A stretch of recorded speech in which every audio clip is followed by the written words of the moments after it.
Shalom. I'd like to start off first and foremost by giving all praises, glory, and honor to Yahweh Bahashem, Yahweh Shai, Bahashem Mechafadash. Double honors to the elders and the apostles, a great millstone who rule and teach well. Peace, love, and salutations and blessings to those who do this work in truth and sincerity. This your brother Nathaniel from the GMS Camp Atlanta, coming back at you through the Spirit with another lesson, and I pray and hope this lesson is edifying. Now in this lesson we're going into the ports and the shortages, okay, that the upcoming shortages that people seem to have forgotten about, that we were already going through these things before this war had happened. And now that you have these other nations that don't want to do business with America and don't want to send their goods over here, now you have a huge number of products and goods and services that come through the Strait of Hormuz, not just oil, that would largely negatively impact the American economy, causing this place to spiral into a collapse like you would not even believe. Okay, so I'm gonna read this real quick. Give me 1 second. I gotta get something real quick, but I'm gonna read through this. This is some information that I pulled up from an AI called DeepSeek. Now, DeepSeek is a AI from I think it's China, and it's a lot better. They pull a lot more resources that seemingly are not as censored. Not saying that DeepSeek isn't censored, because indeed all media coming into America is censored. However, they give more accurate information about what's really going on in the world. Sometimes you got to dig a little deeper by using a VPN and things of that nature in order to find articles that are censored by the U.S. Media. Okay. So give me 1 second. I gotta get my towel, and I'll be right on this.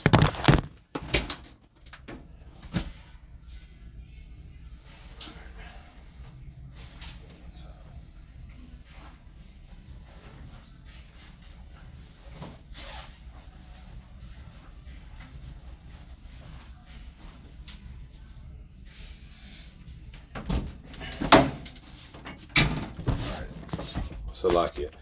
All right, so maybe tripping.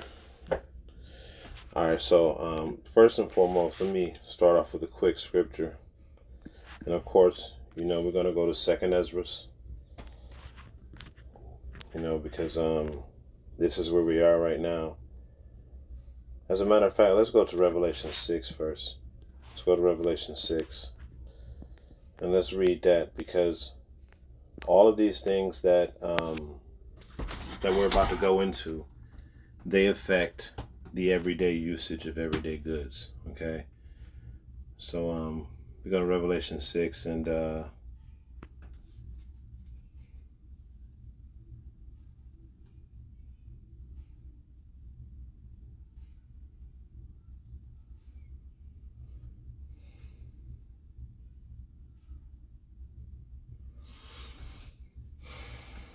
right, we're gonna read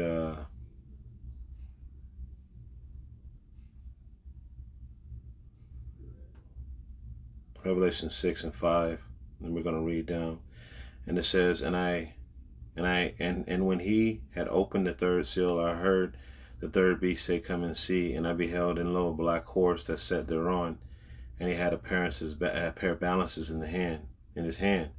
And I heard the voice in the midst of the four beasts saying, a measure of wheat for a penny, and 3 measures of barley for a penny, and see thou not hurt the oil and the wine. Okay, now this measure of a penny and the measure of barley, this goes into food, right? Now you used to go, if you go into the value of a penny back into the Roman Empire,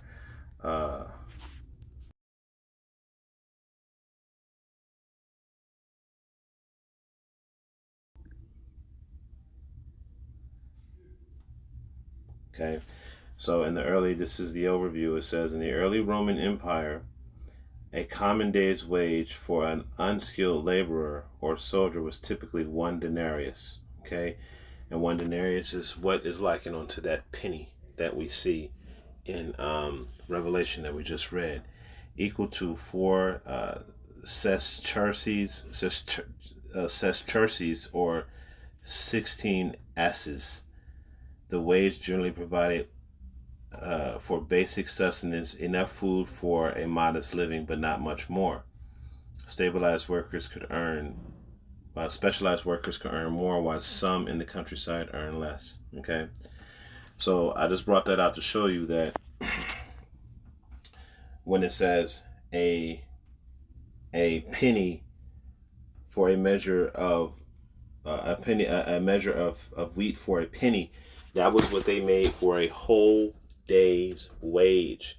So the scripture is saying that it's going to cost people a whole day's wage, working all day just to get a meal for the day. Okay, because that measure of wheat for a penny, that 3 measures of barley for a penny, was the amount of food that you were able to buy for that. So if you're only able to buy, one person, 1 measure of food for a day, right? Because the supply chain is about to break down and the economy is going to collapse. How are people going to feed their families? If you have a wife and children and you care about them, how are you going to feed them? Well, the answer is more than likely you're not going to be able to. All right. So then that's what's going to lead to everything else that we're going to go into later on. All right.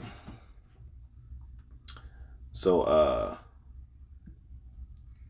let's go back to this AI. And it says, based on current reports from March 26, if the conflict continues, several critical goods and commodities transiting the Strait of Hormuz could directly affect U.S. economy. The impact ranges from intermediate price spikes at the pump to potential shortages affecting next season's food crops. Okay, and that's coming into the summer, in the fall. And it says, here's a breakdown of specific products and how they are connected to the U.S. Energy and fuel. Now we know this is one that's commonly talked about as energy and fuel. And it says crude oil, petroleum, 20 to 27% of global seaborne oil trade passed through here. Okay, and these little numbers are the articles that you can click on, and it gives you the sources of where the AI got this information. Okay. A continued closure puts direct upward pressure on U.S. gasoline prices. Now, I did a search early today, and they're talking about the current gas prices are anywhere from 96 to anywhere from 93. I think it said $96 to $98 a barrel, roughly about $100 a barrel for petroleum, right? For gas, for oil, for crude oil. Now, that translates to anywhere from $3.50 to $4.20 between regular and premium gas. If there was a 150% increase in that, if you do the math, you're looking at about $14 a gallon in gas. Anywhere from $13 to $14 a gallon for gas. Who's going to be able to afford to pay that, given the wages that we have here in America? All right? But that's not it, okay? Because there's much more that comes to the Strait of Hormuz other than gas. All right, it says natural gas. 20 to 25% of global LNG flows through the Strait of Hormuz. It is a key feedstock for industries, power and fertilizer production, fertilizer and agriculture, urea, nitrogen, fertilizer. 49 to 50% of global exports originate in the region. U.S. prices have already jumped from $475 a ton to $680 a ton, threatening spiraling planting costs for corn. Ammonium. 30% of global exports are exported, while the U.S. doesn't import much directly. Losing the supply chain tightens the global market and raises costs for domestic farmers. Sulfur. 45 to 50% of global exports is critical for producing phosphatic fertilizers and industrial chemicals. Phosphates. Saudi Arabia is the top global export and leading supplier of phosphate imports to the U.S. Metals and manufacturing. Aluminum. The Middle East supplies a growing share of U.S. imports. Disruption raised costs for automotive, aerospace, and construction and manufacturing. Helium. Qatar exports 30% of the world's supply It is a small but essential input for semiconductors, um, chip manufacturing, and medical imaging. You know, pharmaceuticals and plastics. Napalm, like however you say it, 1.2 million barrels a day flow through the strait. It is a key feedstock for plastic and synthetic materials. Polyurethane and intermediates.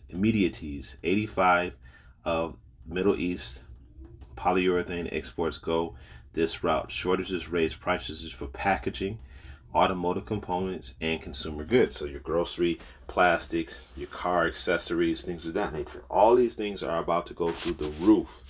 Okay. In short, while the U.S. produces its own energy, these shipments are vital for keeping farm costs down, factory supplies with raw materials. Then it asks me, would you like to know how current shipping disruptions might affect prices for electronics or cars later this year? So I say yes. So this is when you use this deep seek, right? It actually thinks and it starts breaking down the information that it gets. Unlike and it shows you the breakdown. Like right here, it says, user has methodically tracking this supply chain situation from U.S. docks to the Strait of Hormuz. Now he wants to zoom in on two specific sectors, electronic and cars. This is a natural flow up that requires me to synthesize information about how the conflict impacts consumer goods Americans actually buy. Okay. So here it is. It says, if this conflict continues, Americans will likely feel the impact on electronics and cars through two main channels: higher prices and potential delays. While the U.S. doesn't assemble phones or build EV motors, here is many parts that transit the Strait of Hormuz. Electronic and pharmaceuticals. This sector relies on just-in-time delivery and specific metals found in the region. Semiconductors, helium is critical for manufacturing, is an export of Qatar. 33% of the world's supply. A shortage could stress chip production. Pharmaceuticals, high-value medicine from India travel via Middle East. Air hubs disrupting routes could delay critical drugs, which shows you that these motherfuckers are some robber barons, because they are charging people a ridiculous premium for something that comes out of India. You know how cheaply they make things. Just a little sidebar. It says devices and components. The rainy day fund of a chip is slowing down. Is running low due to AI demand diversions and fabs to the military needs to squeeze supply for phones and laptops. The automotive sector. This is the perfect storm of metal cost logistics. If you are buying a car later this year, here's why it might cost more. And I'm not gonna read out everything. I'm just gonna read the top for time's sake. Raw materials and plastics, EV motors, Iranian strontium, finished vehicles, Middle Eastern aluminum. When does this hit? Electronics could see a price hike faster due to the reliance on air freight. Cars that are a buffer.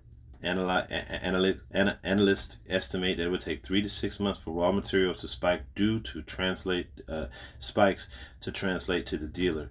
Sticker prices due to existing contracts. Okay, so we see that according to this, that if this thing continues, everything, and when I mean everything is going to go up in price.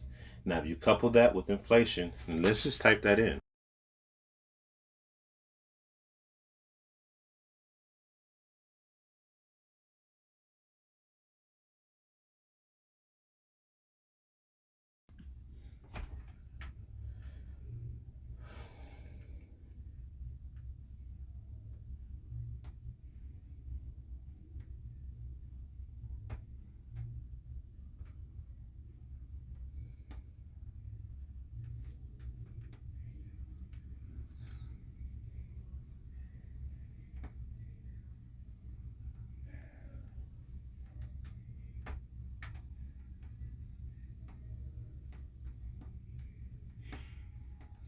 All right, and we're gonna start. It says the stagflation. We don't need to read all this because we understand. We already went over this.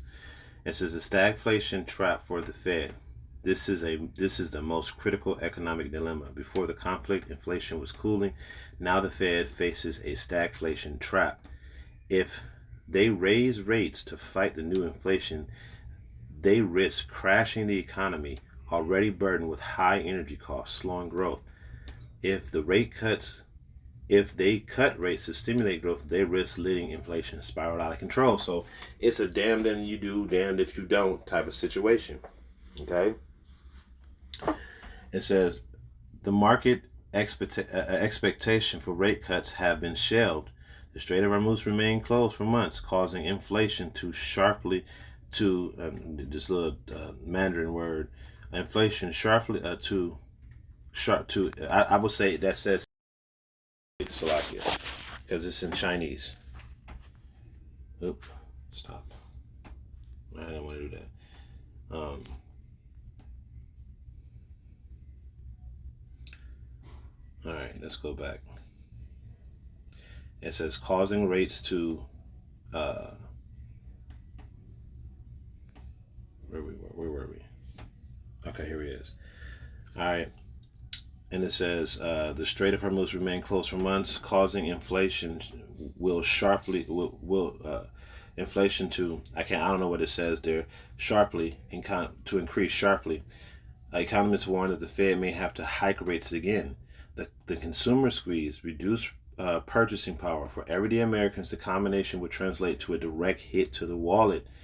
Purchasing power, if hovers around $85 a barrel, estimates suggest American purchasing power could fall by roughly 6%. Low income vulnerability. Lower income households spend a higher share on gas and food, so they can feel the squeeze more acutely.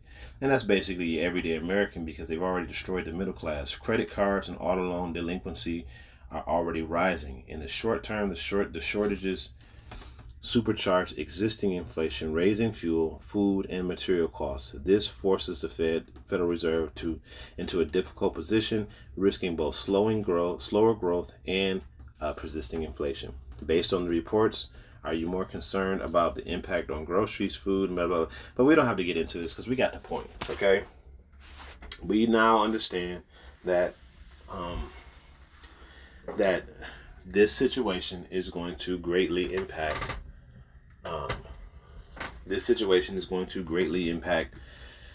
everything. Before this even happened, prices was out of control. And as we move further into this, prices are going to continue to spiral out of control. So let's go back to the scriptures. We done read enough for that. So now we're going to go back to that second Ezra. All right. Because we read these scriptures all the time. And they hit home better when you actually see these things coming into fruition. All right. It says, this is 2 Ezra 15 and 14. It says, actually,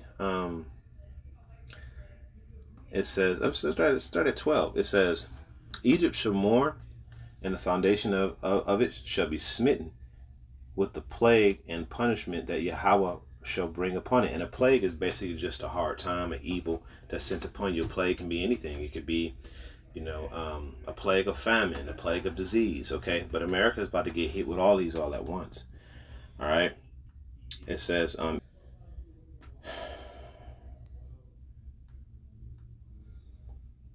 she was supposed to get this, okay. So Egypt shall mourn, and the foundation of it shall be smitten with the plague and punishment that Yahweh shall bring upon it.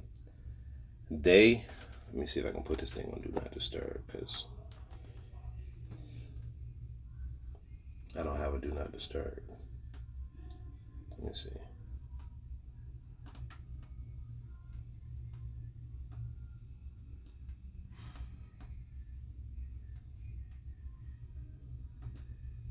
Oh well. Let's see if I can edit that out. All right. So it says, woe to the world. It said, I will start at verse 13 again. Okay. And it says, they that till the ground shall mourn, for their seed shall fail through the blasting and the hail and the fearful constellation. So, with these storms and this crazy ass weather, a lot of people, a lot of farmers, their crop is going to fail them. Okay, that's what's going to happen with that. Not to mention all of the fertilizers and things that they need to fertilize their crops, they're not going to get it. All right, so all of that stuff is going to fail. All right, it says, for the sword in their destruction draweth nigh, and one people shall stand and fight against another, and swords in their hand. For there shall be sedition among men, and this is going against the rebellion against the government. Okay, so everybody's going to be fighting with each other because there's not going to be anything out here for anybody. No more work, no more nothing. And invading one another, and they shall not regard their kings nor princes, in the course of their actions are going to stand in their power. They're going to say to themselves, we need to do what we need to do to survive what we need to survive. Okay.